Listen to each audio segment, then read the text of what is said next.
Сәлем достар, бүгін сіздермен пайдалы бол каналы сіздерге өз историямен бөлісіп өтсем деймін.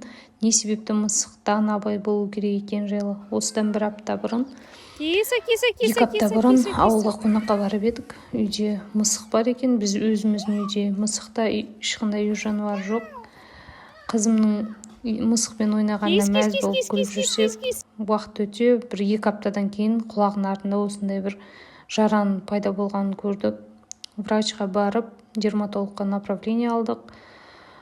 Сонымен біраз уақыт өтті арада, бірақ әлі көп кеткен жоқ. Сосын врач бізге мынандай тербизил деген майзды жазып берді.